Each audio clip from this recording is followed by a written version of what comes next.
Connaught police थाने में JP बंद हैं तो चंद्रशेखर जी पूछने के लिए जाते हैं कि इनको क्यों गिरफ्तार किया है, तो एसएचओ कहते हैं गिरफ्तार तो आप भी हैं। जयप्रकाश जी का जो आखिरी संबोधन है वो मेरे कानों में आज भी गूंजता है कि ये इल्लीगल सरकार है। क्या आपको लगता है कि जितनी शायद हम गलती लालू जी की और आरजेडी की माने, कांग्रेस की भी उतनी ही माने, क्योंकि वो आंखें मूंद कर देख रही थी जो हो रहा था बिहार में और समर्थन दे रही थी? राबड़ी देवी जी को बनाया जाना समाजवादी आंदोलन के इतिहास का सबसे बड़ा कलंक है। आरजेडी की सत्ता माने परिवार की सत्ता, और अब पैसे और सत्ता को लेकर के जिस तरह की बंदरबाट हो रही है उसका स्वाभाविक नतीजा। वो जो पीक दान होता है उसको लेकर के भी कई आईएएस अफसर उनके पीक दान में थूकने का इंतजार करते थे कि हमारे वाले में जाए। हमारे वाले आईएएस अफसर्स को उस दौर में भी देखा। मुझको तो नीतीश कुमार सिर्फ इसीलिए अच्छा लगता है कि लोहिया ने जो सपने देखे थे, कर्पूरी जैसा समाज बनाना चाहता था, चरण सिंह जैसी कल्पना करती थी राज्य प्रशासन के चलाने की, वो मेरे जितने साथी हैं, all my 11 respect to them, Nitish is best. अभी जो ताज़ा रिपोर्ट आई है, देश का सबसे कम पैसे वाला मुख्यमंत्री, सबसे कम नीतीश कुमार निकला है, लेकिन नीतीश बेरहम किस्म का समाजवादी है।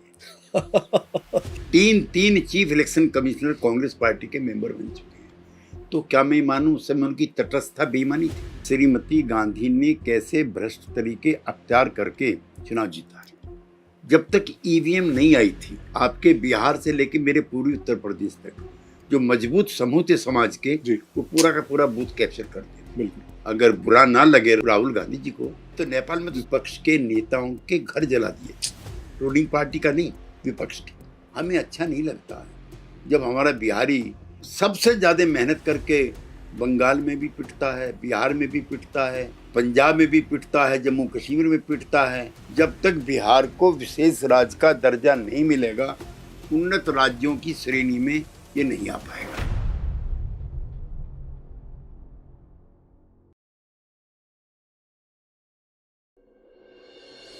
भारत की राजनीति में ऐसे गिने चुने नेता हैं जिनकी राजनीति की सिर्फ अवधि ही लंबी नहीं, बल्कि उनका प्रभाव क्षेत्र सब बहुत लंबा रहा है। हमारे साथ आज ऐसे ही एक मेहमान हैं, श्री केसी त्यागी जी, जो आपातकाल के पहले से लेकर आज तक राजनीति में एक बहुत मुखर आवाज रहे हैं। उन्होंने बहुत सारे वो फेजेस देखे राजनीति की, जिसकी अब सिर्फ चर्चा हम किताबों में करते हैं।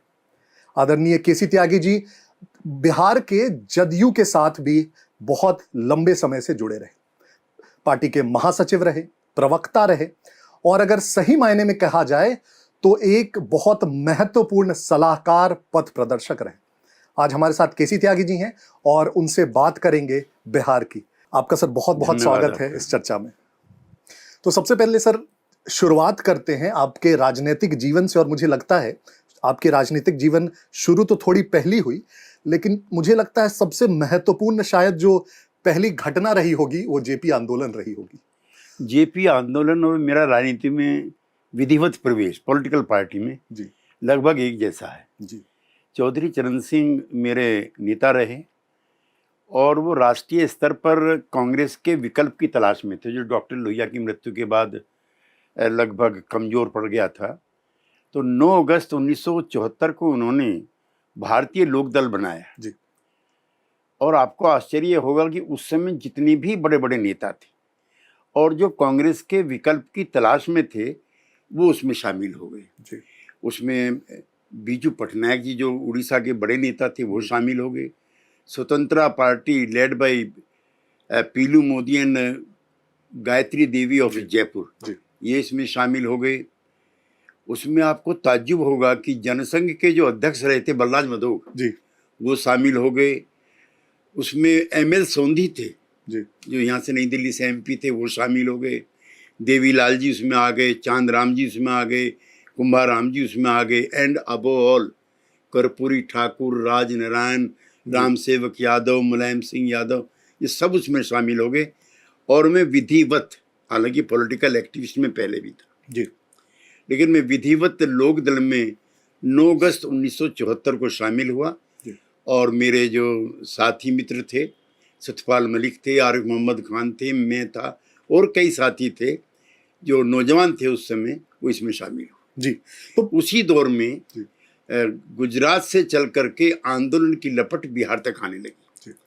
तो मेरा राजनीति में प्रवेश लोकदल में और जयप्रकाश जी के आंदोलन में कमोबेश से उसका टाइम एक है। आपने बात की सर बिहार आंदोलन की, तो वहीं से शुरुआत करते हैं।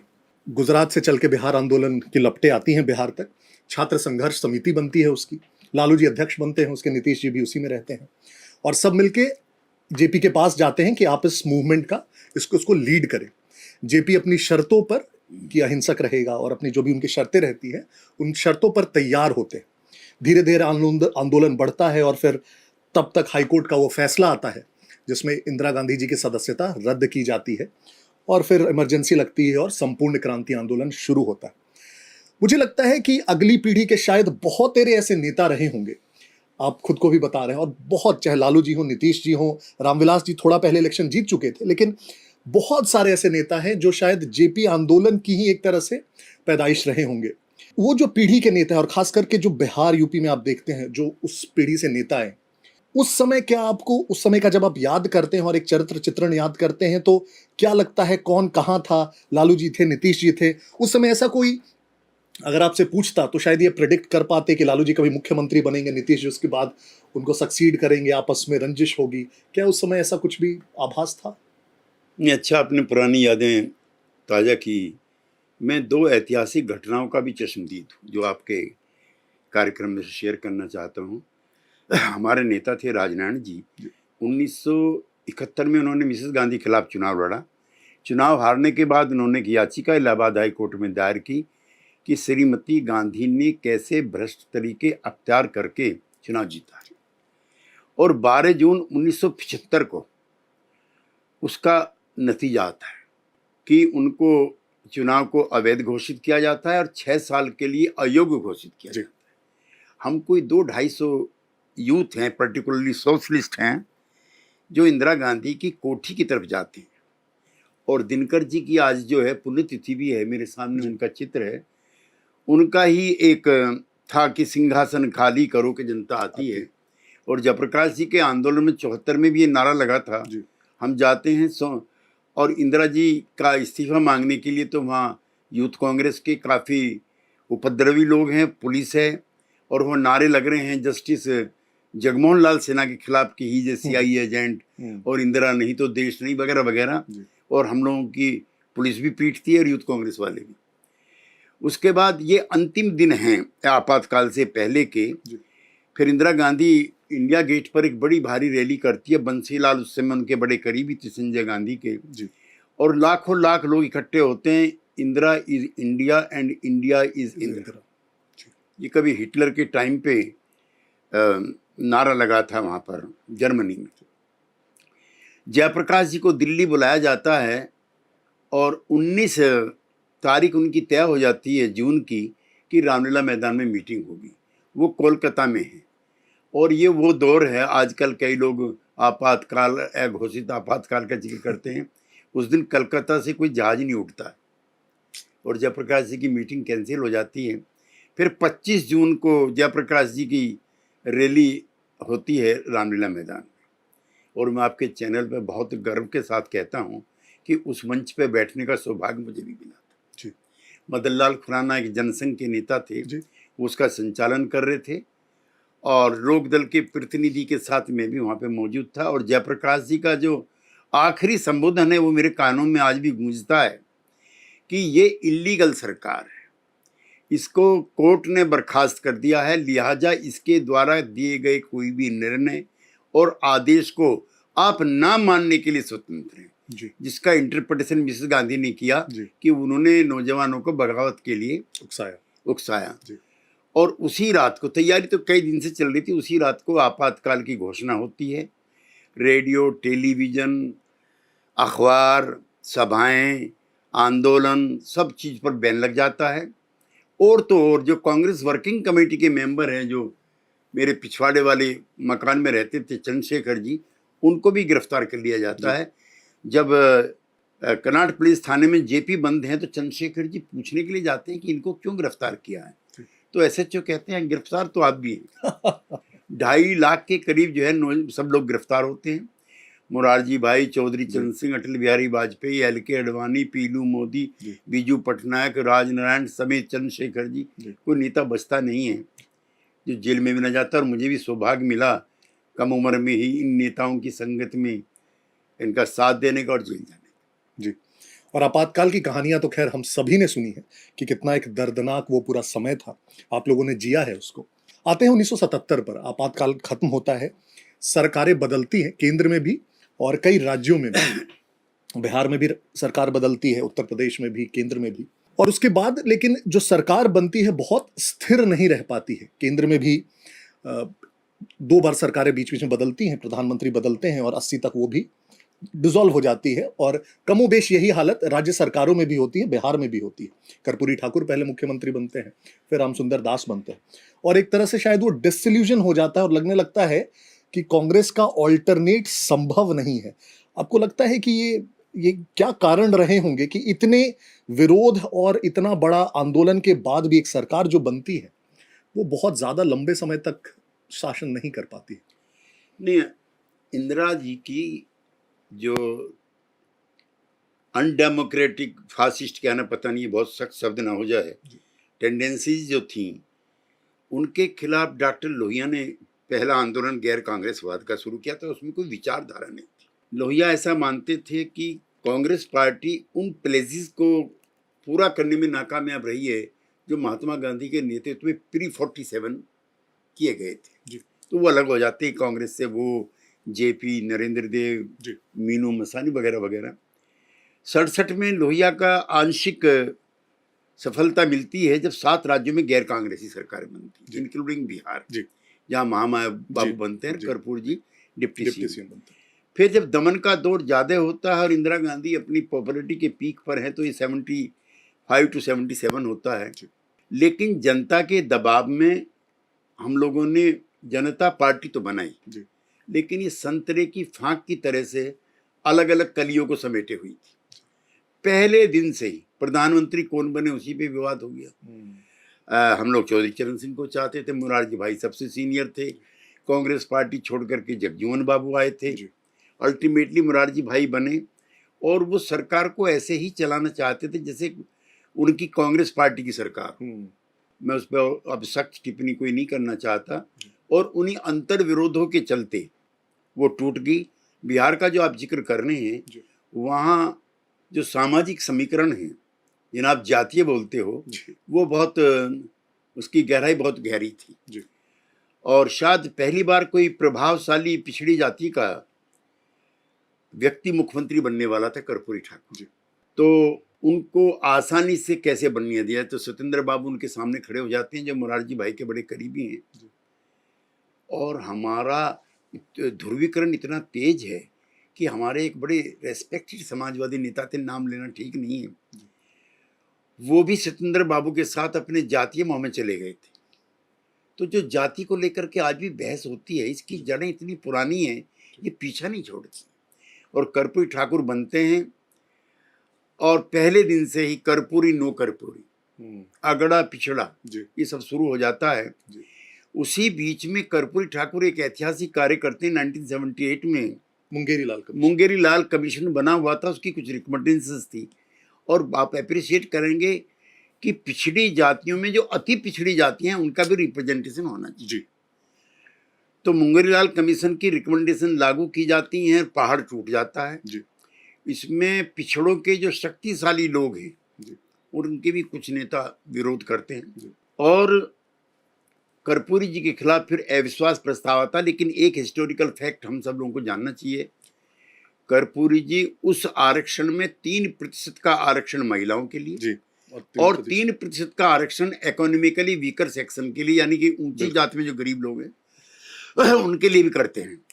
और VP सिंह के समय जैसा हिंसात्मक और घृणात्मक वातावरण बना था, कर्पूरी जी के समय उस तरह का नहीं बन पाया था, क्योंकि ऊंची जाति के भी काफी नेता उनके साथ, कपिल देव बाबू थे और कई लोग थे। फिर उनकी सरकार चली जाती। बहुत अच्छा पॉइंट आपने लास्ट में लिया सर, और उसमें मैं आऊंगा थोड़ी देर में, चर्चा करना चाहूंगा। तो आते हैं 80 के दशक में, तो कांग्रेसी सरकारें रहीं केंद्र में भी, राज्यों में भी, लेकिन 89 तक वो बदलाव की एक लहर चल पड़ी थी वीपी सिंह जी के ही नेतृत्व में, और आप भी सर पहली बार 89 में ही चुन के आते हैं। एमपी और मुझे लगता है उसी लोकसभा में लालू जी भी होंगे, नीतीश जी भी होंगे, रामविलास जी भी होंगे, शरद जी भी होंगे, करीब करीब सारे नेता होते हैं। और इन्हीं सब नेताओं में से बस कुछ ही महीनों बाद चुनाव होती है बिहार में 1990 में। जनता दल वहां भी जीत कर आती है। मुख्यमंत्री का चेहरा तब तक क्लियर नहीं होता है, लेकिन उन सब के बीच प्रतिद्वंदिता होती है। 3 प्रमुख चेहरे होते हैं, लालू जी, रामसुंदर दास और रघुनाथ झा जी, और उसमें फाइनली लालू जी मुख्यमंत्री बनकर निकल आते हैं। क्या इस कहानी की कुछ यादें हैं सर आपको, और ऐसा कैसे हुआ? मैं इसका प्रत्यक्षदर्शी हूँ जी। कर्पूरी जी की जब डेथ होती है तो विपक्षी दल जो है वो हमारा लोक दल है जी, जिसके नेता कर्पूरी जी, हम सब लोग जाते हैं उसमें, देवीलाल जी। इसी बीच में देवीलाल जी की भी इमरजेंसी होती है, खास तौर से हरियाणा में 90 में से 85 सीटें उन्होंने जीती है, और कर्पूरी जी की उनकी मित्रता भी है। तो उस रात हम सब लोग रुक जाते हैं वहाँ पे, देवीलाल जी भी, कि नेता कौन हो। तो विनायक यादव जी आप जानते होंगे, वो थे, अनूपलाल यादव जी, तो बड़े बड़े कर्पूरी जी के साथ के नेता थे। लेकिन नीतीश कुमार और शरद यादव, ये लालू इनकी पसंद है। उस समय 11 यादव एमएलए हैं, मैं अंदर की बात आपको बोलता हूँ, और यादवों में जिसके साथ ज़्यादा यादव आ जाएंगे उसको बना दीजिए। तो 2 दिन हमें मैराथन एफर्ट्स करने पड़े लालू जी को चुनवाने में। लेकिन मैं फिर कहूँगा कि नीतीश कुमार की उस समय सबसे महती भूमिका थी। उसके बाद वो बन गए और नेता प्रतिपक्ष बन गए, फिर 89 में लोकसभा में चुने गए, फिर लोकसभा के बाद चुनाव हुआ। लेकिन जो उनसे सीनियर नेता थे वो नहीं चाहते थे कि वो बने, और अगर रघुनाथ झा की उम्मीदवारी ना हो जी, तो शायद लालू जी ना जीत पाते। और भारत के इतिहास में आपके दर्शकों को अच्छा लगेगा ये कि लालू जी जीत गए, नेता बन गए जनता पार्टी संसदीय दल के, लेकिन उनकी शपथ नहीं हुई। जब 1 हफ्ते तक उनकी शपथ नहीं हुई, चूंकि जो गवर्नर है वो उनकी पसंद का नहीं है या गवर्नर की पसंद के वो नहीं है, तब हम लोग धमकी देते हैं कि या तो 24 घंटे में उनकी शपथ हो, वरना राजभवन का घेराव करेंगे रूलिंग पार्टी के लोग ही। अभी वीपी सिंह प्रधानमंत्री हैं, तो तब जाकर के लालू जी की शपथ होती है जी। ये एक ऐतिहासिक घटनाक्रम है जी। और उसके बाद का इतिहास जो है वो कई तरह के अंतर विरोधों से भरा हुआ है। रामविलास जी की भी बड़ी भूमिका थी, चूंकि वो दलितों के बड़े नेता के रूप में कर्पूरी जी के बाद एमर्ज किए थे। शरद यादव जी दिल्ली में थे और बड़े नेताओं के विश्वास में थे, उनकी भी एक भूमिका रहती थी, और लालू जी मुख्यमंत्री बन जाते हैं। और दुर्भाग्यपूर्ण चैप्टर यहीं से शुरू होता है। उसी दौर में मंडल कमीशन की अनुशंसाएं लागू हो जाती जी। कर्पूरी जी समाज के अंदर विरोधों को उतनी तीव्रता के साथ उजागर नहीं करते जिस तरह से लालू जी करते जी। और उस लड़ाई को अगड़ा बना पिछड़ा भी बना देते हैं जानबूझ करके। और जो ऊंची जातियां हैं उसको एक अपमान के रूप में स्वीकार करके वो भी सड़क पर है जी। वो बिहार के दौर का आप पिछड़ों के सशक्तिकरण के साथ साथ वो नफरत का और वैमनस्य का दौर भी है जी।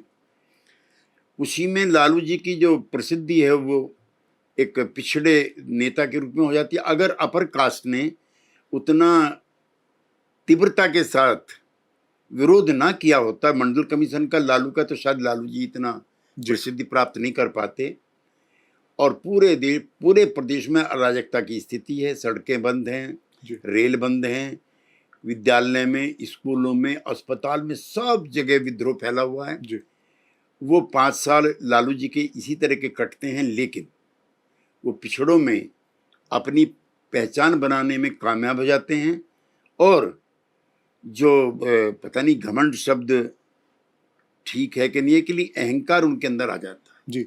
बहुत अच्छी बात कही आपने सर। एक तो सबसे पहले जो नीतीश जी की भूमिका थी उन्हें मुख्यमंत्री बनाने में, काफी वर्षों तक वो उसे नकारते रहे, लेकिन कुछ वर्षों पहले उन्होंने इस चीज को माना, स्वीकार किया, पहला। और दूसरा, एक मैं इनफैक्ट मुझे लगता है शंकरशन ठाकुर जी की पुस्तक पढ़ रहा था, तो उसमें कहते हैं, लालू एक तरफ तो खुद कहते हैं कि वीपी सिंह जी को मंडल कमीशन की रिपोर्ट लागू करने के लिए मैंने कहा, लेकिन ये कहीं वेरीफाइड नहीं होती। बिल्कुल। ये शरद यादव, रामविलास पासवान थे जी। वो भी किस्सा मैं आपसे सुनाना चाहता हूँ जी। मुलायम सिंह यादव जी सबसे बड़े नेता थे समाजवादी आंदोलन के कर्पूरी जी के बाद।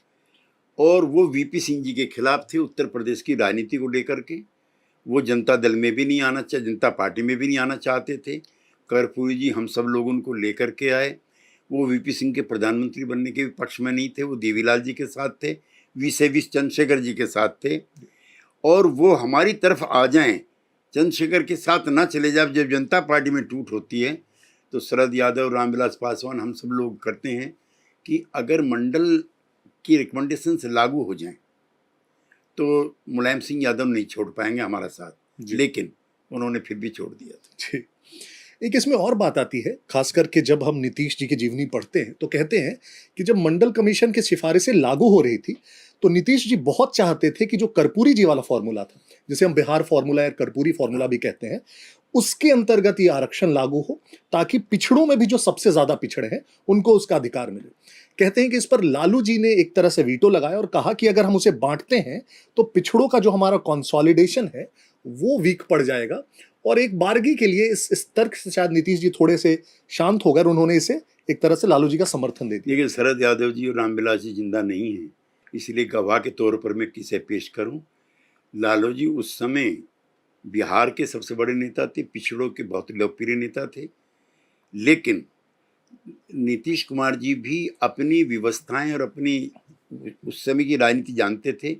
उनके मन में था कि कोटा विद इन कोटा होना चाहिए, लेकिन वो किसी सवाल पे अड़े हों ऐसा कोई सबूत उस समय का नहीं है। यद्यपि जब उनके हाथ में सत्ता आई तो कोटा विद इन कोटा उन्होंने किया।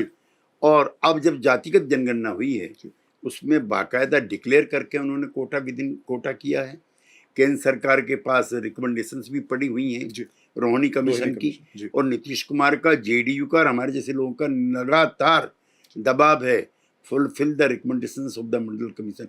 एक चीज जरूर कहना चाहता हूँ, कर्पूरी जी ने जब कोटा विद इन कोटा किया था तो हमारे ही कुछ मित्रों ने कर्पूरी जी का नाम कपटी ठाकुर रख दिया। जी बिल्कुल, लालू जी कहते थे, ये तो पुस्तकों में, शंकरशन जी की पुस्तक में उन्होंने कहा है कि कर्पूरी जी को कपटी ठाकुर कहते थे। आते हैं तो नीतीश जी लालू जी के एक बहुत साथी के तौर पर आप कहेंगे जब वो सरकार में आए, और शुरू में 1-2 वर्ष तक इनफैक्ट लालू जी भी एक तरह से ऐसे लगे क्योंकि वो एक ऐसे वर्ग से आते थे जो पिछड़ा वर्ग था, एक गरीब बैकग्राउंड से आते थे, संघर्ष करके आए थे। तो बहुत लोगों की उम्मीदें जगी थी कि ये व्यक्ति है जो हमारा दर्द समझ पाएगा और शायद वैसे कदम लेगा। शुरुआती कुछ उनके जो कार्यकलाप है देखे जाते हैं कि वो जैसे दलित बस्तियों में चले गए और दलित बच्चों को नहलाने लगे, कपड़ा पहना दिया, वो IAS IPS कितनों के ऊपर रेड करवाया उन्होंने सरकारी ऑफिसों में औचक निरीक्षण करवाने लगे। तो इस तरह की चीज़ों में शुरू में तो नीतीश जी बहुत साथ रहे, लेकिन बाद में लिखा जाता है कि उन्हें जब ये दिखने लगा कि लालू जी कास्ट को समाजवाद के प्रॉक्सी के रूप में यूज कर रहे हैं तो उन्होंने अपने ऑब्जेक्शंस डाले। और इनफैक्ट फिर से मैं वो कोट कर रहा हूं, लालू जी कहते हैं, जब नीतीश बात करते हैं गवर्नेंस की तो लालू जी कहते हैं कि क्या गवर्नेंस रटते रहते हो, गवर्नेंस से कोई सत्ता थोड़ी मिलती है, सत्ता मिलती है वोट बैंक से। नीतीश जी सबसे पहला जो विद्रोह करते हैं और वो जो शायद पहला फांक होता है वो शायद बिहार भवन में होता है, जब नीतीश जी सरयू राय जी के साथ, ललन सिंह जी के साथ लालू जी से मिलने जाते हैं और उस कमरे में जो भी होता है उसके बाद एक उसके बहुत सारे वर्जन्स हैं, और उसके बाद नीतीश जी वो चिट्ठी लिखवाते हैं जो कुछ वर्षों पहले वो श्रीकांत जी उसकी कंपाइलेशन निकालते हैं। उस वाक्य के बारे में क्या कुछ है पता? वो सही कह रहे हैं आप, और वो अपमानित भी करने लगे थे अपने कुलीग्स को।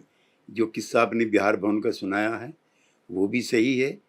और नीतीश जी के साथ साथ उन्होंने शरद यादव जी को कई अवसरों पर बिलिटिल करने का प्रयास किया। जनता दल के दफ्तर में शरद यादव जी प्रेस कॉन्फ्रेंस कर रहे थे, वो वर्किंग प्रेसिडेंट थे, और लालू जी को आभा मंडल में प्रेसिडेंट बना दिया था। तो उन्होंने शरद यादव जी को भी कहा कि हटिए ना। और जब 91 के चुनाव में वीपी सिंह जी जाते हैं बिहार में चुनाव प्रचार करने के लिए, तो बिहार के अंदर उनका सबसे बड़ा कद है लालू जी। वो नहीं चाहते कि वीपी सिंह जी भी चुनाव प्रचार करें जी। और एक जो होता है जो ग्लोरी को शेयर ना करने का जो कुछ नेताओं का या व्यक्तियों का एक मोह होता है, उस मोह में भी वो बंध गए। और 94 में आते आते नीतीश जी इतने डिसइल्यूजन्ड हो गए कि उनको खुद ही छोड़ना पड़ा। लेकिन उनके साथ 1 दर्जन से ज़्यादा सांसद उनके साथ रहे, इंक्लूडिंग जॉर्ज फर्नांडिस। हालांकि 95 के चुनाव में लोकसभा में भी उन्हें ज़्यादा सीटें नहीं मिल पाई और विधानसभा में भी उन्हें ज़्यादा सीटें नहीं मिल पाई, लेकिन इतिहास गवाह है कि वो भारतीय इतिहास का टर्निंग पॉइंट। जी, मैं इस पे कोट करना चाहूँगा इनफैक्ट सर, और वो जो चिट्ठी लिखवाई थी नीतीश जी ने, उसमें वो लिखते हैं, एक उनका पैरा है कि जो राम मंदिर आंदोलन के दौरान आडवाणी जी की गिरफ्तारी भी हुई, उसका सारा का सारा श्रेय आप खुद लेते रहे, जबकि रात भर बैठ के हम सभी लोगों ने मिलकर एक साथ इसकी प्लानिंग की थी और इसे डिसाइड किया था कि हमें कैसे करना है। जो मैं आपसे पहले कहा, मैं उसको पुनः दोहराना चाहता हूँ कि व्यक्तिवादी राजनीति के ये दोष होते हैं। और मैं इस मौके पे ये भी कहना चाहता हूँ, मुझे 10-12 बड़े नेताओं के साथ पार्टी का जनरल सेक्रेटरी रहकर काम करने का मौका मिला है। चौधरी चरण सिंह, चंद्रशेखर, कर्पूरी ठाकुर, चौधरी देवीलाल, हेमवती नंदन बहुगुणा, उसके बाद वीपी सिंह जी, SR बोमई, मुलायम सिंह यादव, उसके बाद जॉर्ज फर्नांडीज, शरद यादव और नीतीश कुमार जी। इसमें मैं कहूँ कि कर्पूरी ठाकुर और नीतीश कुमार सबसे कम व्यक्तिवादी थे, और शरद यादव भी। चौधरी चरण सिंह जी हमारे बहुत बड़े नेता थे, देवीलाल जी बहुत बड़े नेता थे, और चंद्रशेखर जी, जितने भी नेता थे, मैं किसी की आलोचना नहीं करना चाहता था, ना चाहता हूँ, लेकिन कर्पूरी जी और नीतीश कुमार सबसे कम व्यक्तिवादी थे। जी जी, और जैसा आपने सही कहा, 1994 तक शायद उनका पेशेंस जवाब दे चुका था, और पटना के गांधी मैदान में कुर्मी चेतना रैली होती है। इनफैक्ट शुरू में वो बहुत रिलक्टेंट रहते हैं कि एक जातीय रैली में, क्योंकि हमेशा से उनकी एक प्रिंसिपल रही है, और आप ज्यादा बेहतर बता पाएंगे कि वो खुद को एक जाति से एसोसिएट नहीं करना चाहते थे, जो बिहार में ज्यादातर लीडर्स करते रहे हैं। लेकिन वो बहुत एक तरह से वो कोक्स करने के बाद वो सोचते हैं कि वही वो मौका है जहां से विरोध का बिगुल फूटा जाए। देखिए, इन सब लोगों के साथ चूंकि मैं रहा हूँ जी, इसलिए कोई छोटा कोई बड़ा मैं वो विश्लेषण नहीं करना चाहता जी जी। लेकिन लोहिया की जो लीगेसी है और जयप्रकाश की जो लीगेसी है, उस पे अगर कोई चला है लोक लाज के साथ जी, वो नीतीश कुमार जी, जिसने जाति के भी बंधनों को उस तरह से कमजोर किया, जिसने कर्पूरी चरण सिंह भी मैं इसमें शामिल करूंगा, चूंकि करप्शन पर वो भी कोई कॉम्प्रोमाइज़ नहीं करते थे। एक किस्सा अगर मैंने, 2 किस्से अगर मैंने नहीं सुनाए तो नीतीश फिनोमिना कंप्लीट नहीं होगा। 2004 का चुनाव याद करो, फरवरी का, जब हम लड़े, बीजेपी लड़ी, रामविलास जी थे, उन्होंने अलग पार्टी बना ली थी, लोक जनशक्ति पार्टी, और घोषणा कर दी थी कि मुस्लिम मुख्यमंत्री होना चाहिए। उनके 28-29 MLA जीत करके आ गए थे। पॉलिटिकल वैक्यूम था, उसी बीच में उनके MLAs टूट रहे थे।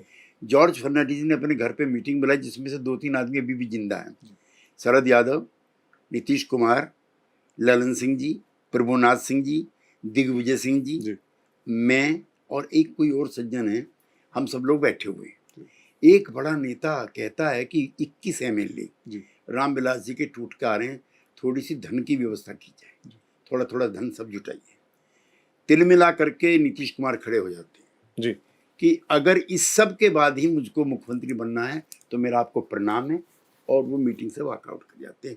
देश में मुझको लगता नहीं है कि कोई ऐसा नेता इतनी कम उम्र का इस तरह का काम कर सकता है। एक दूसरा, उतने ही बढ़िया और शानदार नेता थे सुशील मोदी जी। मेरे साथ एक बार वो विदेश यात्रा में थे, तो हम दोनों काफ़ी बातें करते रहे। उन्होंने कहा कि त्यागी जी, ऐसा नेता हमारी पार्टी में बहुत कम है। एक पूंजीपति 2010 के चुनाव में 50 लाख रुपए इनको देना चाहता था, सुशील मोदी लेकर के उसको नीतीश जी के पास जाते, तो नीतीश जी ने कहा हमें काहे के लिए दे रहे हैं, सारा खर्चा तो बीजेपी कर रही है, जाकर उनके हेडक्वार्टर में जमा कराइए, और वो पैसा लेने से इनकार कर लेते। मुझे याद नहीं है, चौधरी चरण सिंह के साथ मैंने काम किया है, कर्पूरी जी के साथ मैंने काम किया है, जो ईमानदारी के सबसे बड़े प्रतीक थे, और नीतीश जी के साथ शायद कोई नेता ऐसी प्रतिबद्धताओं के साथ बता। जी बिल्कुल। और थोड़ा सा दोनों के वर्किंग स्टाइल पे बात करेंगे सर। लालू जी का कहना है, जितनी भी क्रिटिसिज्म होती है उनके 15 वर्षों की, जंगल राज कहा जाता है, चाहे कानून व्यवस्था की बात हो, अपहरण की बात हो, जातीय नरसंहार की बात हो, लेकिन एक जो काउंटर आर्गुमेंट उनकी तरफ से आता है वो है सामाजिक न्याय का, वो है आवाज देने का। और कई बार इन शब्दों को, इन फ्रेजेस को सुना जाता है जैसे कि ये एक तरह से काउंटर है उसका। आप कितना इससे वाकिफ रखते हैं कि ये जो 15 वर्ष थे, ये सामाजिक न्याय का था, आवाज देने का था, और क्या जो ये सब हुआ उसको जब ये कोलैटरल डैमेज की तरह जस्टिफाई करते हैं, तो आप इससे कितना वाकिफ देखिए, रखते हैं? प्रारंभिक दौर में तो रामविलास जी, मैं, शरद जी, नीतीश जी सब लालू जी के साथ थे जी। और उन पर जब वेस्टेड इंटरेस्ट की तरफ से, वेस्टेड क्लासेस की तरफ से जब अटैक होते थे तो हम उनको डिफेंड करते थे। लेकिन मैंने पहले ही कहा कि अहंकार शायद बहुत, या सेल्फ सेंटर्ड बहुत ख़राब शब्द नहीं है, क्योंकि हमने साथ भी काम किया है। वो अहंकारी भी हो गए थे। वो समझते थे कि जो उनके आसपास के लोग हैं, साथी लोग हैं, कॉमरेड हैं, वो बोझ हैं उन पर। और उन्होंने, ये सही है कि प्रारंभिक दौर में बिहार में जो deprived section of the society under privileged हैं, उनको जुबान देने का काम, उनको सम्मान देने का काम जो जनता पार्टी की सरकार के दौर में हुआ था लालू जी के नेतृत्व में, वो अपने आप में एक अनूठा काम था। बिहार सबसे ज़्यादा सामंती प्रदेश रहा है, जहाँ पर लैंड रिफॉर्म भी कभी हुए नहीं यूपी की तरह से, और वहाँ बाकायदा फ्यूडल कास्ट और क्लासेस के हाथ में लंबे समय तक सत्ता रही। तो उस चक्र को तोड़ने का, गरीबों में और इनमें जो दलित और महादलित हैं, इनमें चेतना जगाने का काम जरूर उसमें हुआ, और उसके मुखिया निसंदेह उस समय लालू जी थे। लेकिन एडमिनिस्ट्रेशन से, गुड गवर्नेंस से, एजुकेशन से, डेवलपमेंट से उनका परिचय नहीं था। ये उनके लिए फिजूल शब्द थे। जी।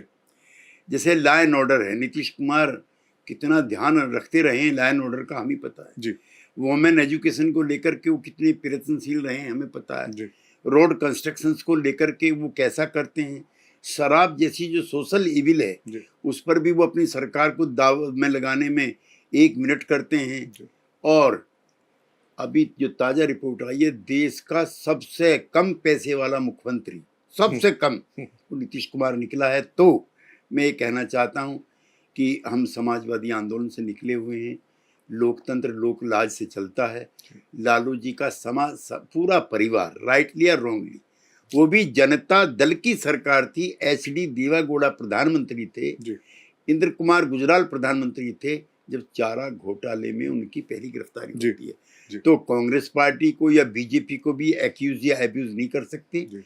और सामाजिक न्याय, जंगल राज नहीं हो सकता, सामाजिक न्याय अराजकता नहीं हो सकती, सामाजिक न्याय भ्रष्टाचार का दूसरा रूप नहीं हो सकता। और मैं अगर कहूं तो उन्होंने समाजवाद जो लोहिया जेपी का था, उसको गलत नाम देने का, खराब नाम देने का काम किया, तो अतिशयोक्ति नहीं। जी, बात करते हैं उसी दौरान की, 1996 के आसपास, अगर मैं गलत नहीं हूं सर, तो लालू यादव मुख्यमंत्री भी होते हैं बिहार के और जनता दल के राष्ट्रीय अध्यक्ष भी बन जाते हैं। और एक बार की जब संयुक्त मोर्चा की सरकार बनने वाली होती है तो प्रधानमंत्री पद के उम्मीदवार भी होते हैं, वो कहते हैं। और बिहार में एक तरह से ये एक फ्रेज चलता है, अब दिल्ली तो है बुलावे चढ़ैया करबा ना, कि अब ठीक है, अब तो बिहार तो आपका हो ही गया, अब तो दिल्ली पे चढ़ाई करनी बाकी है। तो लगता है कि लालू, जो उस समय के शायद 2-3 सबसे बड़े नेता देश के रहे होंगे, वहां पे पहुंच जाते हैं। और बस एक ही वर्ष बाद वो लगता है कि डाउनफॉल उनका शुरू होता है, चारा घोटाले में वो फंसते हैं। कई बार कहा जाता है कि चारा घोटाला की जांच की शुरुआत देवेगौड़ा जी ने करवाई, एक तरह से राजनीतिक प्रतिद्वंदिता में।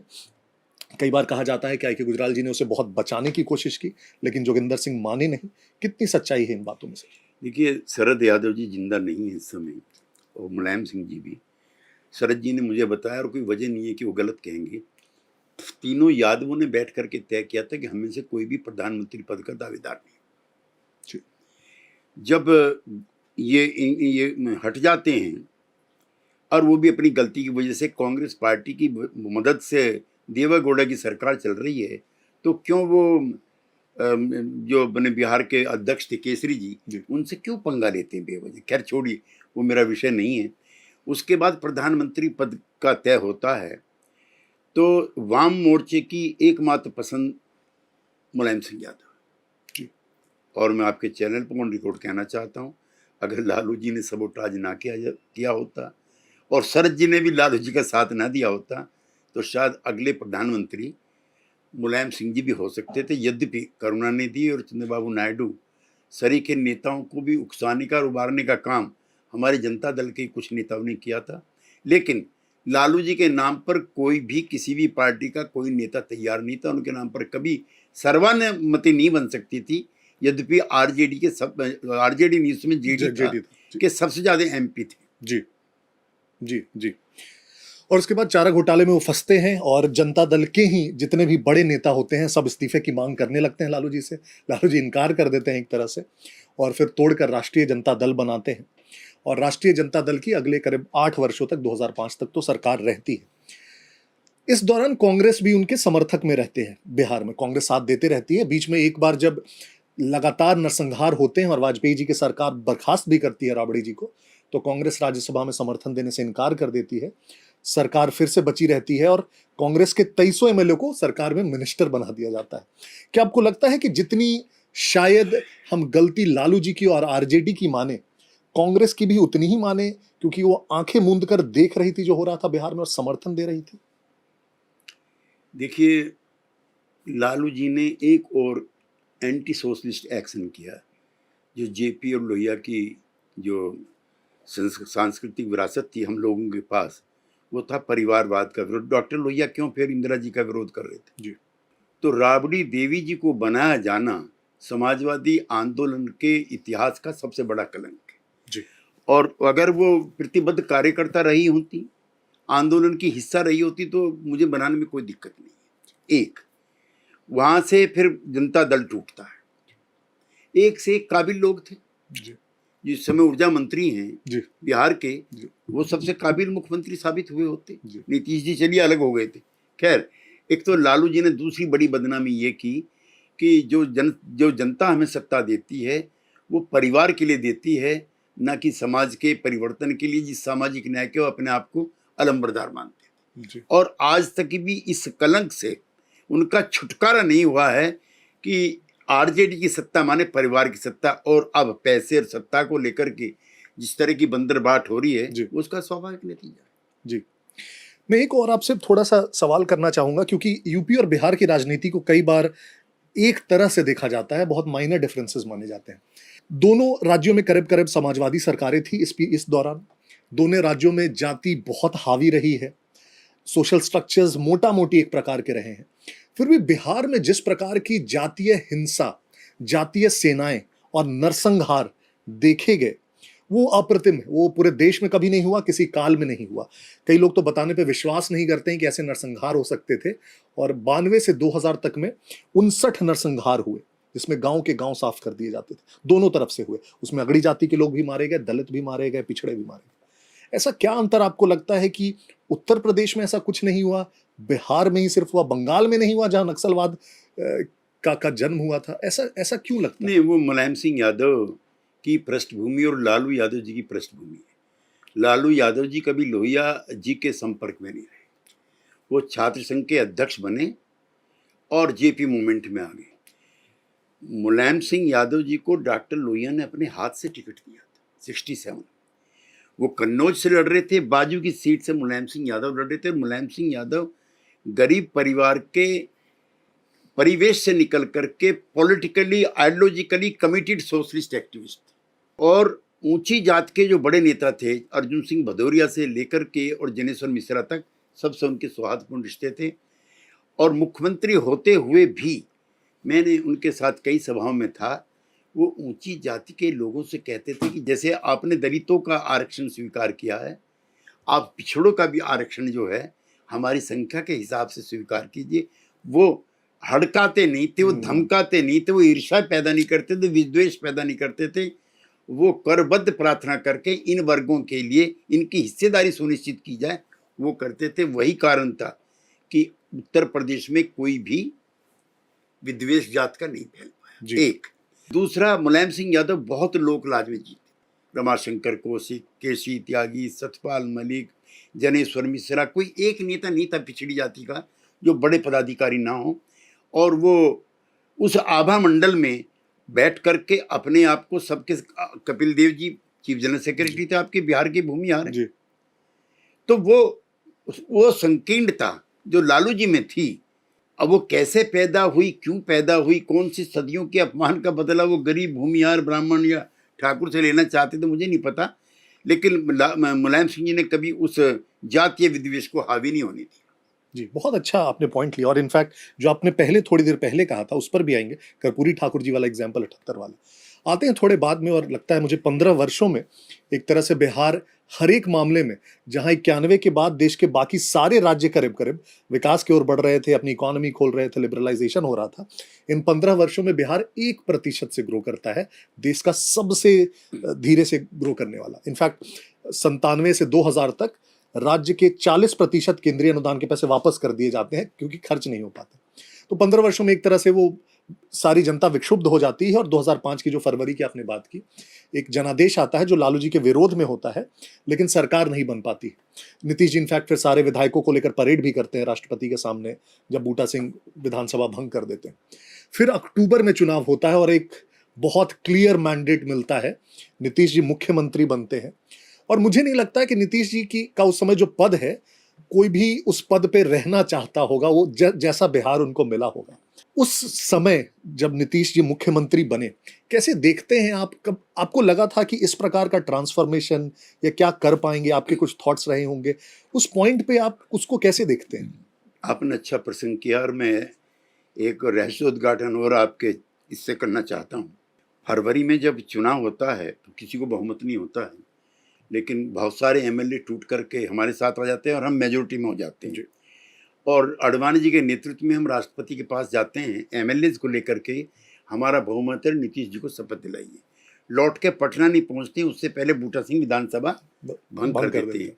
ये मामला सुप्रीम कोर्ट में आता है और सुप्रीम कोर्ट की तीखी टिप्पणी होती है और उसमें बूटा सिंह को इस्तीफा देना पड़ता है। लेकिन 2 दिन के बाद राष्ट्रपति भवन में कलाम साहब अपने पीए को बुलाते हैं और अपना इस्तीफा टाइप कराने के लिए कहते हैं कि ये स्ट्रक्चर जो है ये खाली बूटा सिंह के लिए नहीं है, मेरे भी इस पर हस्ताक्षर है।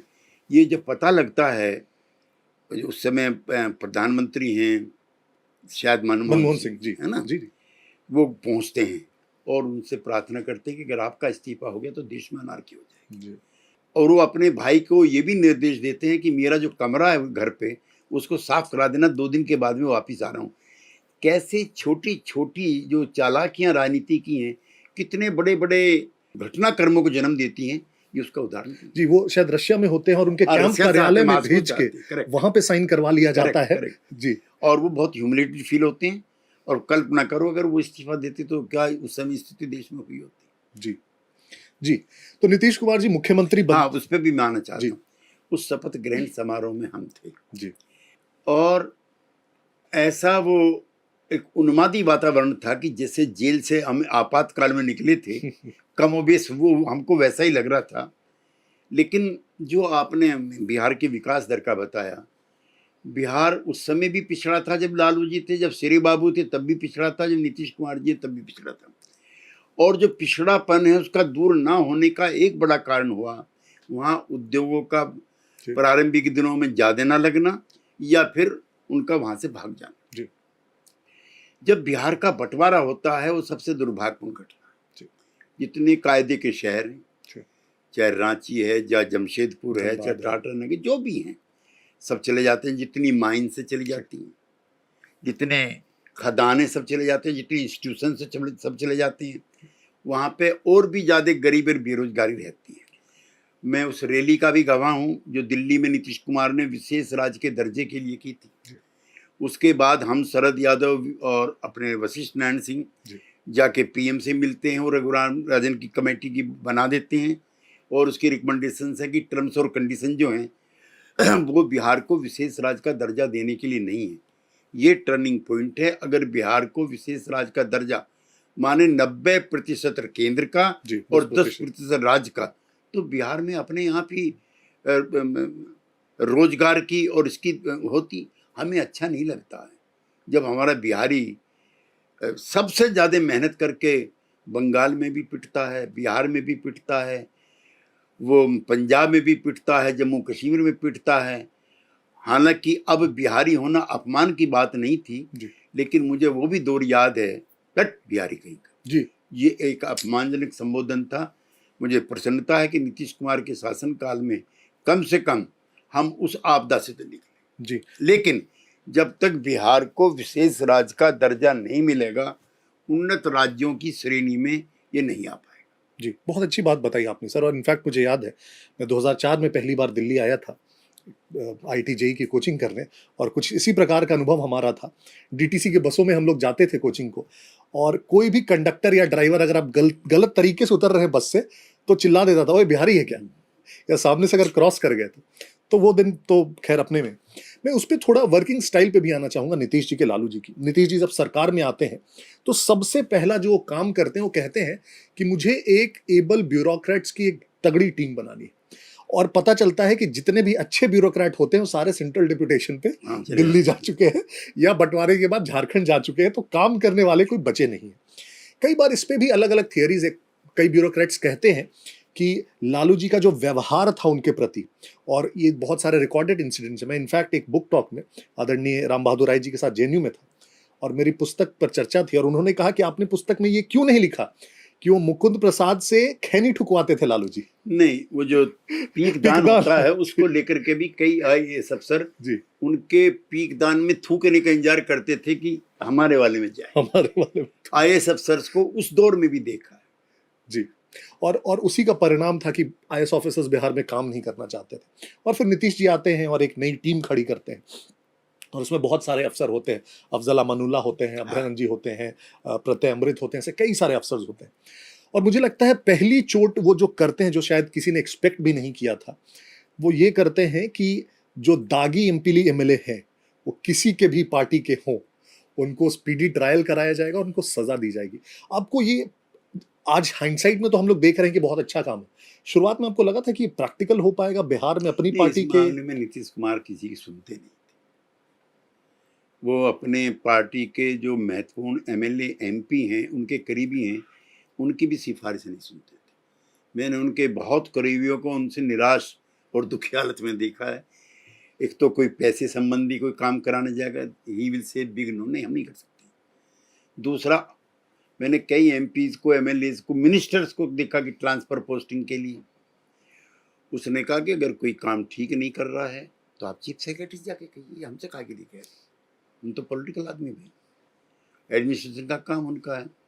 और इतिहास गवाह है कि उनके संरक्षण काल में, उनके कार्यकाल में ऐसे किसी अपराधी को संरक्षण नहीं मिला जिसके साथ उनका नाम गलती से भी कभी जुड़ा। ये कोई मामूली घटना नहीं है। जाने अनजाने में हमारे जैसे लोगों से भी कई तरह के चिट्ठियां लोग लिखवा के ले जाते हैं, लेकिन नीतीश कुमार से किसी की हिम्मत नहीं है कि फेवर की चिट्ठी लिखवा के ले जा। लेकिन नीतीश कुमार इस जमाने के लिए नहीं बने थे। He was made for other world. और उसमें उनके आसपास के लोग नाराज होते रहे। अब उनके साथ जो राज्यसभा में थे, मैं सोचता हूँ कई बार, शिवानंद जी हैं, उनके सीनियर भी थे, एनके सिंह जी हैं, साहनी थे, वो अपने मुस्लिम एमपी थे, है ना जी, अपने आरसीपी सिंह जी थे, मैं या एक दो लोग और हैं जो उनके साथ हैं। बाकी उनसे सब नाराज, निराश है, जो भी है वो क्या अलग हो जाती है। दुर्भाग्यपूर्ण है।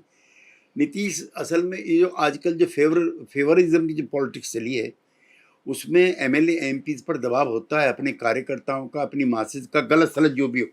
मुलायम सिंह यादव एक ऐसे नेता थे, देवीलाल एक ऐसे नेता थे, लेकिन वो नीतीश कुमार नहीं हो सकते जी। वो अपने कार्यकर्ता का हर काम करने के लिए तैयार रहते थे। कार्यकर्ता इतने प्रसन्न उनसे रहते थे जी, जितने नीतीश कुमार से नहीं रहते जी। और दूसरा मुझे लगता है कि जो सबसे पहले वो कदम उठाते हैं एक प्रकार से, और जिसमें समाजवाद झलकता है जिन कदमों में, सबसे पहले ओबीसी का बाइफर्केशन करते हैं। ओबीसी ईबीसी में देश के मुझे लगता है सबसे अग्रिम राज्यों में ही था जहां ओबीसी ईबीसी का बाइफर्केशन हुआ। फिर तो बहुत सारे राज्यों ने किया, और वो एक एग्जाम्पल के तौर पर सेट होके आता है। दलित महादलित का कर दिया, दलित महादलित का कर दिया, महिलाओं के लिए 50% आरक्षण कर दिया। वो साइकिल देना, पोशाक देना स्कूल की बच्चियों को, ताकि वो ज्यादा कक्षाओं तक पढ़ें, देर से शादी हो, फर्टिलिटी रेट गिरे। जब इन सारे कदमों को आप देखते हैं तो इसमें समाजवाद की झलक ज्यादा देखते हैं, प्रैक्टिकलिटी देखते हैं, एडमिनिस्ट्रेशन देखते हैं। मुझको तो नीतीश कुमार सिर्फ इसीलिए अच्छा लगता है कि लोहिया ने जो सपने देखे थे, कर्पूरी जैसा समाज बनाना चाहता था, चरण सिंह जैसी कल्पना करती थी राज्य प्रशासन की चलाने की, वो मेरे जितने साथी हैं, all my 11 respect to them, Nitish is best. कोई इसमें डाउट नहीं। मैं किसी को कम करके नहीं आंकता हूँ, लेकिन नीतीश बेरहम किस्म का समाजवादी है। ये बड़ा अच्छा फ्रेज आपने बोला सर। बेरहम और सुनो, आज जब समाजवाद पूरे विश्व के मंच पर अपने अवसान की तरफ, सोशलिस्ट होना कोई, जब मैं सोशलिस्ट बना था, it was a privilege. Correct. आज कोई प्रिविलेज नहीं है। तब उस धारा को, उस परंपरा को सम्मान के साथ जीने का काम नीतीश कुमार ने किया था। इसलिए as a fanatic socialist I am proud of it जी। मुझे नीतीश कुमार इसलिए सबसे अच्छा लगता है कि उसने लोहिया की, जेपी की, कर्पूरी की, चरण सिंह की जो विरासत थी उसको कैरी किया। वरना आज की तारीख में इंडियन पॉलिटिक्स में, ये तो वर्ल्ड पॉलिटिक्स में, लेकिन इंडियन पॉलिटिक्स में समाजवाद is not a good slogan. जी। और इंफ्रास्ट्रक्चर पे भी बहुत काम होता है, सड़क, बिजली, पानी पे भी बहुत काम होता है। इसके बाद आते हैं सर 2013 के आसपास, जब नीतीश जी अलग होने का फैसला लेते हैं इंडिया के साथ करीब करीब 18 वर्षों तक रहने के बाद। और वो फैसले के बाद एक बारगी वो बहुत ही हिचकिचाहट के साथ, शायद अगर मैं सही शब्द का इस्तेमाल कर रहा हूँ, अपने पुराने चिर प्रतिद्वंदी आरजेडी के साथ जाते हैं। लेकिन शायद कुछ वर्षों में लगता है कि वो सही तालमेल नहीं है। इसे आप कैसे देखते हैं? और फिर कई बार उनकी आलोचना इस चीज के लिए जरूर की जाती है, आपने जो चीजें कही उससे हर कोई वाकिफ रखेगा, लेकिन ये वाली आलोचना जिन्होंने पाले बदले, उसको आप कैसे देखते हैं? देखिए, नीतीश के साथ एक अच्छा पक्ष ये, उनकी आलोचना करके भी उनके साथ रह सकते हैं।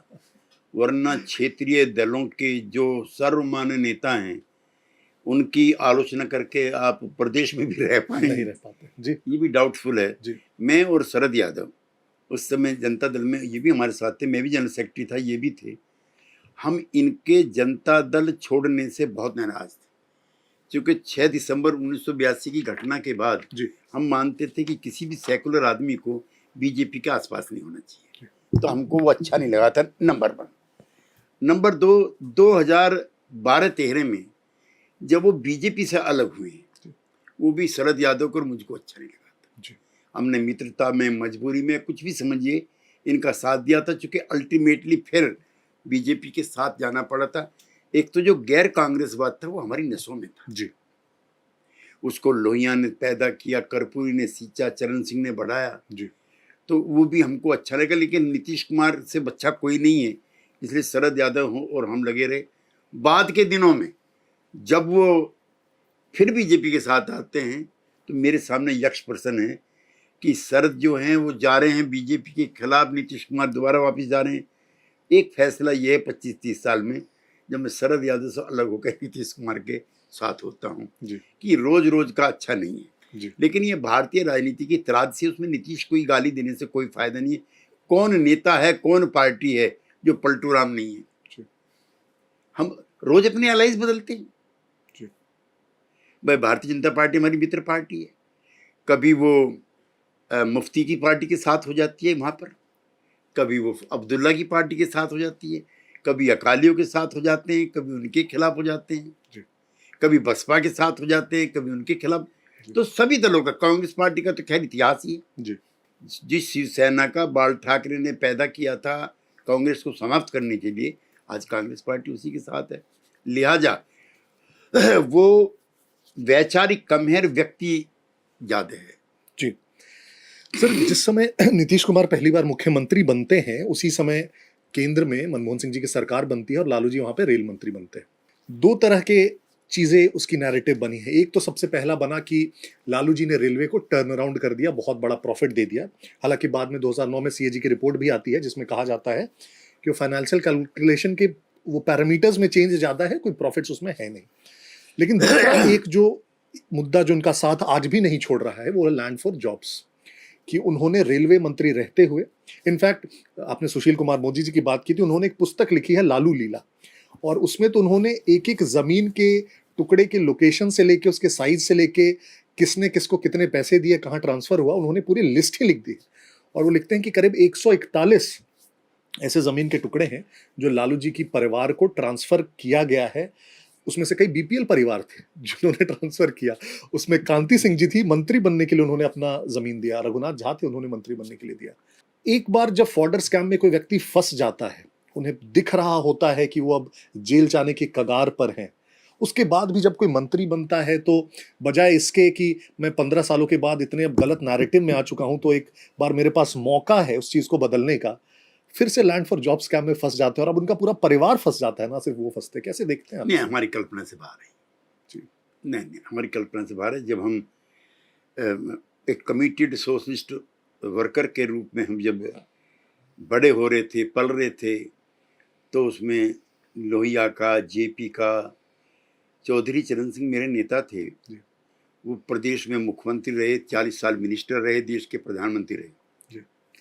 दिल्ली में, लखनऊ में, गाजियाबाद में उन पर मकान नहीं है आज भी। नीतीश कुमार, मैं और शरद यादव 8-8 लाख रुपए का एक एमपीज की कॉलोनी बनी है, एमपी एक्स एमपीज की। उसके अलावा नीतीश कुमार पे दूसरा दिल्ली में ठिकाना नहीं। और मैं किसी के एसेट्स बिहार के नेताओं के गिनवा करके व्यक्तिगत नहीं होना चाहता। तो नीतीश कुमार जिस लोक लाज में जिया है, शरद यादव का भी ऐसे ही। जी। कर्पूरी जी जब मरे जी, हैं, जी। उनकी मृत्यु हुई है, उनके खाते में 3-4 हजार रुपए। जी। एक बक्सा। और हमें शर्म लगती थी, लोग क्या कहेंगे, हमारे साथ के क्या कहेंगे। और अब तो बेशर्मी की इंतहा है, कुछ भी आरोप लगाते रहिए, कुछ भी कहते रहिए। आज सवाल उठता है उनके बेटे वाला राजनीति में आने का। नीतीश कुमार ने अपने परिवार के किसी भी आदमी को किसी भी पद पर, छोड़िए बैठाने की बात, किसी की हिम्मत नहीं थी रिश्तेदार परिवार के उनके कमरे में घुस जाए जब वो फैसले ले रहे। तो वो उन्हें मर्यादाओं में जीना था। लोहिया ये सीखा गया। लोहिया 48 में क्यों कांग्रेस से अलग हुआ था? जयप्रकाश जी कांग्रेस वर्किंग कमेटी के मेंबर थे, which was a privileged. Narendra Dev 2 university के चांसलर थे। जवाहरलाल उनको यूपी का मुख्यमंत्री बनाना चाहते थे। ये कोई मामूली लोग नहीं थे, लेकिन इनको जवाहरलाल के नेतृत्व वाली कांग्रेस पार्टी का संचालन कमोबेश अंग्रेजों जैसा लगा। उन्होंने 48 में छोड़ दी। अफसोस ये है, मैं पिछले दिनों मुझको आरएसएस के जो प्रमुख थे भागवत जी, उनके कार्यक्रम में गया। शाम को मुझे किसी टीवी चैनल ने बोला कि आप क्यों गए? तो मैंने कहा सीखिए आप। 100 साल की आरएसएस है, 0 से शुरू हुई और यहाँ पहुंच गई। 90 साल के हम भी हैं और कोई कम प्रखर नेता नहीं थे। हम कहाँ हैं आज? 101 साल की कम्युनिस्ट पार्टी है। केरला छोड़ दो, देश में कोई नाम लेवा पानी देवा नहीं है। 150 साल की कांग्रेस पार्टी है, अपने न्यूनतम स्कोर पर है। उन्होंने भाई मेहनत की, उनके कार्यकर्ताओं ने, वहां पहुंच गए। वैचारिक तौर पर हमारी कई तरह की असहमति संघ से, बीजेपी से हो सकती है जी, लेकिन उनसे ये सबक नहीं सीखेंगे आप। हम तीसरे महीने पार्टी तोड़ते थे। व्यक्तिवाद की पराकाष्ठा थी जो संघ परिवार में नहीं है। राष्ट्र प्रथम है, हमारे व्यक्ति प्रथम है। हम दिल्ली में जयप्रकाश या लोहिया के नाम पे दफ्तर का नाम नहीं रखते। आरजेडी के दफ्तर का नाम राबड़ी देवी मुख्यालय होता है। शेम। तो समाजवादी आंदोलन की इन्हीं विकृतियों ने यहां ला दिया, इसलिए मुझको नीतीश कुमार फरिश्ता लगता है जी। और उसके बाद मुझे नहीं लगता कोई कमिटेड सोशलिस्ट वर्कर इन प्रसिद्धियों पर पहुंचेगा जी। कई बार कई लोग नीतीश जी को भारत का आखिरी समाजवादी नेता भी कहते हैं। वैसे कई जो युवा नेता हैं आजकल के, खासतौर पर जैसे लालू जी के बेटे, मैं इधर स्पीचेस सुनता हूं तो मुझे लगता है स्पीच में 10 बार वो समाजवाद शब्द का प्रयोग जरूर करते हैं। दुरुपयोग जरूर करते हैं। अब कितना समाजवाद है नहीं, ये पता नहीं। अब उन्हीं के परिवार में हम लोगों ने देखा है क्या क्या हुआ, उस पर नहीं भी जाते हैं। लेकिन लालू जी ने पहले अपनी पत्नी को मुख्यमंत्री बनाया, फिर अपने बेटे को अब मुख्यमंत्री बनाने में लगे हुए। दूसरी तरफ नीतीश जी हैं, वो कई बार कई कोनों से ये सिफारिश आने के बाद भी कि आप निशांत जी को पार्टी में लाइए, अपने बेटे को लाइए, उन्होंने हर मौके पर कहा है कि परिवार से कोई नहीं आएगा। एक भारतीय राजनीति की मजबूरी देखी जाती है सर कि वो पार्टियां जो अपने अगली पीढ़ी को राजनीति में नहीं लाते हैं वो शायद सर्वाइव नहीं कर पाते हैं, और बहुत सारे ऐसे एग्जाम्पल्स हैं। ये है, ठीक बात है आपकी। तो इस तरीके से जब हम देखते हैं और प्रैक्टिकलिटी के तौर पर देखते हैं, आदर्श भी और प्रैक्टिकलिटी भी और एक पूरे स्पेक्ट्रम के तौर पर देखते हैं, तो आपको क्या लगता है? क्योंकि जदयू का भी एक भविष्य होना है और जिसमें नीतीश कुमार जी आज नहीं तो कल कभी उनको रिटायरमेंट लेना पड़ेगा, तो कैसे आप भविष्य देखते हैं उस सेंस में? देखिए, जो क्षेत्रीय दल हैं वो पॉलिटिकल प्रोग्राम के साथ साथ उस नेता की आभा मंडल के केंद्र बिंदु के साथ भी चलते रहे, चाहे करुणानिधि हों, चाहे बाल ठाकरे हों, चाहे चंद्रबाबू हों या उनके रामाराव जी हों, चाहे मुलायम सिंह जी हों, लालू जी हों, चौधरी देवीलाल जी हमारे नेता वो रहे हों, और भी कई राज्यों में। बिल्कुल। इसमें अपवाद काशीराम जी भी हैं, इसमें कर्पूरी जी भी, कई लोग अपवाद भी हैं। लेकिन अब जिस तरह का दौर हुआ है, इसमें धन भी आ गया है और पॉलिटिकल लीडर चाहते हैं कि धन की देखभाल भी उनके परिवार के लोग ही करें। उन्हें कोषाध्यक्षों पे विश्वास नहीं है जी। सत्ता के साथ साथ धन भी है इसमें।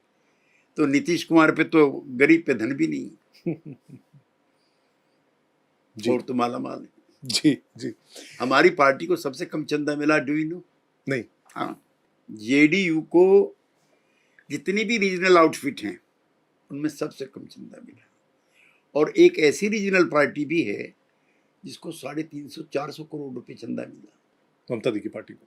है ममता दी की पार्टी को। Dot dot dot G. तो सर, चुनाव बस आने ही वाले हैं, सर पर ही हैं 2025 के, और आप बिहार को बहुत अच्छे से समझते हैं, राजनीतिक समीकरणों को समझते हैं।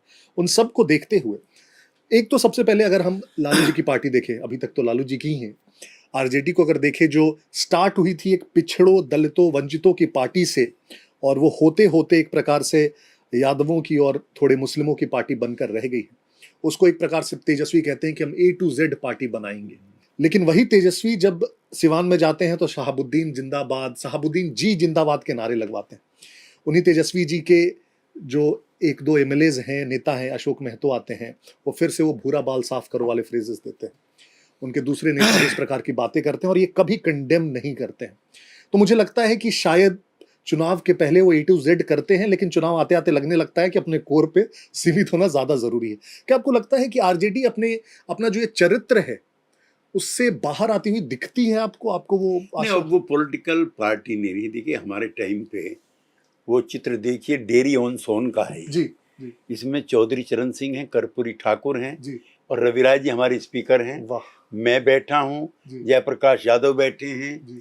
इसमें, शरद यादव भी हैं, नीतीश कुमार भी हैं। ट्रेनिंग कैंप चल रहा है डेरी ऑन सोन का। ये है 1980 का। कोई डेरी ऑन सोन की तरह का कोई कैंप चल रहा क्या? हमारे टाइम पे कैंप लगते थे। हमारे टाइम पे सोशलिज्म, कम्युनिज्म और कम्युनलिज्म, जितने भी फ्रेजेस हैं सब पर 2-2, 3-3 दिन बहस होती थी।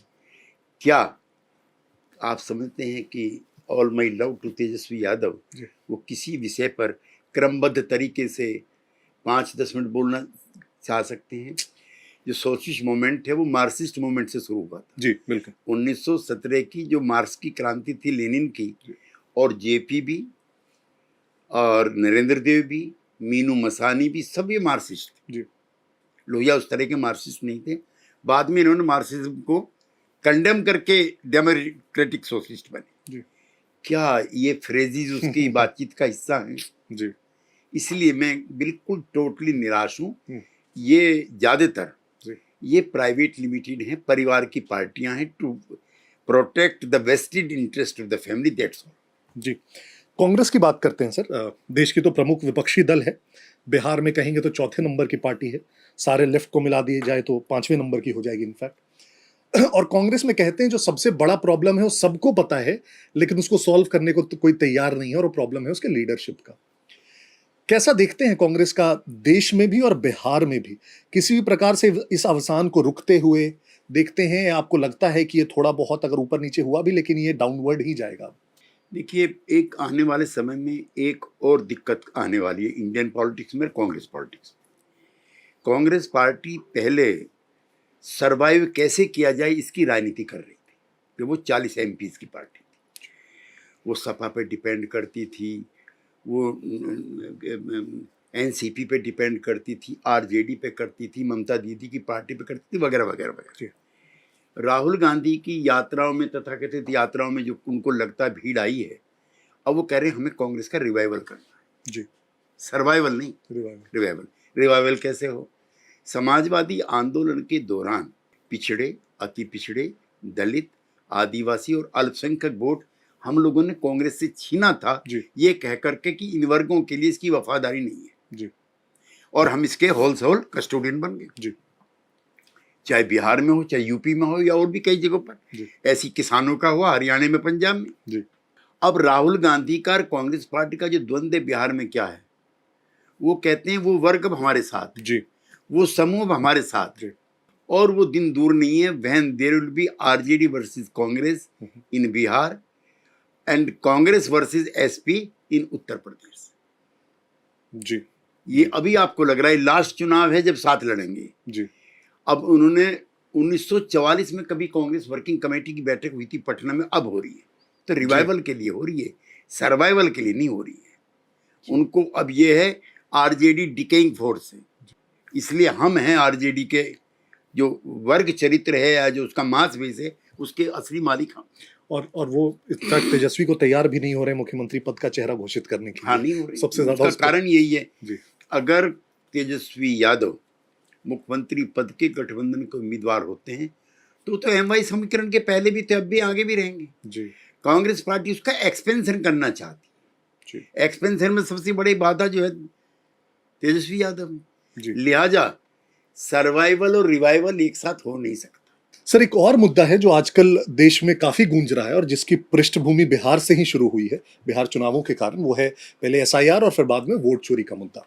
राहुल गांधी पूरे देश में पहले तो उन्होंने बिहार में एक बहुत बड़ी यात्रा की, वोटर अधिकार यात्रा, प्रेस कॉन्फ्रेंसेस कर रहे हैं, काफी सारे आरोप लगा रहे हैं, और इसकी पृष्ठभूमि तैयार की जाएगी कि किस प्रकार से भारत का जो लोकतंत्र है और जो चुनाव हो रहे हैं वो सही तरीके से नहीं हो रहे हैं, और इसलिए जो सरकारें चुन के आ रही हैं वो लोकतांत्रिक सरकारें नहीं है। किस तरह से देखते हैं हम पूरे इस वाक्य को? देखिए, चुनाव आयोग पर उनका हमला है, उनसे शिकायतें किसी भी राजनीतिक दल को हो सकती, और चुनाव आयोग के लिए भी मैं कहना चाहता हूँ उसको आंसरेबल भी होना चाहिए और ट्रांसपेरेंट भी होना चाहिए। जो शक शुबा है विपक्षी दल का उसे दूर करना चाहिए। लेकिन मैं अपने कांग्रेस के मित्रों से पूछता हूँ, जब मैं राज्यसभा में था तो मेरे बाजू वाली सीट पर मिस्टर MS गिल नाम के भी सज्जन थे जो चीफ इलेक्शन कमिश्नर रह चुके थे और कांग्रेस पार्टी के MP थे। तीन chief election commissioner Congress party के मेंबर बन चुके हैं। तो क्या मैं मानूं उस समय उनकी तटस्थता बेईमानी थी? ना। एक दूसरा, जब तक EVM नहीं आई थी, आपके बिहार से लेकर मेरे पूर्वी उत्तर प्रदेश तक जो मजबूत समूह थे समाज के, वो पूरा का पूरा बूथ कैप्चर करते थे। बिल्कुल। और हम लोगों कई बार समाजवादी पार्टी का जो जन आधार था वो पिछड़े अति पिछड़ों का था, और कांग्रेस पार्टी का जन आधार शक्तिशाली समूह का था, तब बूथ कैप्चर होते थे। फिर EVM आई तो बूथ कैप्चरिंग रुक गई। अब बहुत दिन तक EVM को लेकर के हल्ला गुल्ला किया उन्होंने। अब EVM वाला जब खत्म हो गया, अब उन्होंने ये SIR को लेकर के शुरू किया। सुप्रीम कोर्ट से में तो आस्था शायद उनकी भी, मेरी तो है, चाहे हमारे खिलाफ भी कोई फैसला हो। उसने कहा है कि SIR एक चुनाव आयोग की आवश्यक प्रक्रिया का हिस्सा है। 2, अगर मुझको लगेगा कि इसमें किसी तरह की अनियमितताएं हैं तो मैं पूरे के पूरे को खारिज करूंगा। तो सुप्रीम कोर्ट पे यकीन करो। अब वो लोकतांत्रिक प्रक्रिया को अराजक तरीके से अगर सींचना चाहते हैं तो this is very dangerous for the democracy of the country. मैं सोशलिस्ट हूँ, रिबेल हूँ, अनार्किस्ट हूँ, सिस्टम के खिलाफ हूँ, लेकिन भारत का संविधान और भारत की संसद, वो जो कह रहे हैं नेपाल टाइप, तो नेपाल में तो संसद भी जला दी थी। नेपाल में तो सरकारी खजाने भी लूट लिए थे। और अगर बुरा ना लगे राहुल गांधी जी को, विपक्ष के नेताओं के घर जला दिए, रूलिंग पार्टी का नहीं, विपक्ष के। Sher Bahadur Deuba ex prime minister, Oli ji ex present prime minister, Bhattarai ji ex prime minister, Prachanda ji ex prime minister. तो ये जो अराजकता है, ये पक्ष और प्रतिपक्ष दोनों के लिए खराब होती है। चुनाव आयोग के साथ बैठे, समस्याओं का हल निकालना, हम भी उनके साथ रहेंगे। चुनाव आयोग से भी कोई खामी हो सकती है, कोई होली बुक तो है नहीं, लेकिन पूरे देश को अराजकता के, मैं तो पिछले जो 54-55 साल का मेरा राजनीतिक अनुभव है, हम तो राहुल गांधी से ज्यादा उभर रहे हैं राजनीति में। राजनारायण जी, मधुली में हमारे एक नेता थे जॉर्ज फर्नांडिस, जिन्होंने बम चला दिए थे आपातकाल में। इवन देन जो, और वो चुनाव का बहिष्कार करना चाहते थे इंदिरा गांधी के कामकाज में, लेकिन जेपी ने, मोरारजी ने, चरण सिंह ने, मधु ने, मैंने सबने कहा कि तुम बेकार की बात मत करो, जनता की शक्ति में यकीन करो। तो जो सत्ता की बेचैनी के लिए, प्राप्ति के लिए वो इस तरह की भाषा का इस्तेमाल कर रहे हैं, ये किसी भी जेन्युइन नेता प्रतिपक्ष की भाषा नहीं हो सकती। जी, 2025 के चुनाव बस सर पर हैं सर। किस तरह से देखते हैं जो चुनावी समीकरण बन रहे हैं? एनडीए, मुझे लगता है पहली बार ऐसा मौका आया है जब सभी दल साथ में हैं, जिसमें जेडीयू, भाजपा, लोजपा, मांझी जी की पार्टी है, कुशवाहा जी की पार्टी है। नहीं, वहाँ चुनाव नहीं है, वहाँ इलेक्शन नहीं है, और नीतीश कुमार का सिलेक्शन। जी, पिछली बारी आपस की हमारी गलतफहमियों के चलते, मैं उसके लिए किसी को अक्यूज नहीं करता, 32-33 सीटें हम हारे हैं एलजेपी की वजह से, 6 सीटें हम हारे हैं कुशवाहा जी की तरफ से। आज हम सब साथ हैं और हम 200 का आंकड़ा पार करें। जी, बहुत बहुत धन्यवाद सर, बहुत मजा आया आपसे बात करके, बहुत कुछ सीखने को मिला। बहुत बहुत धन्यवाद सर। Thank you. धन्यवाद। Thank you.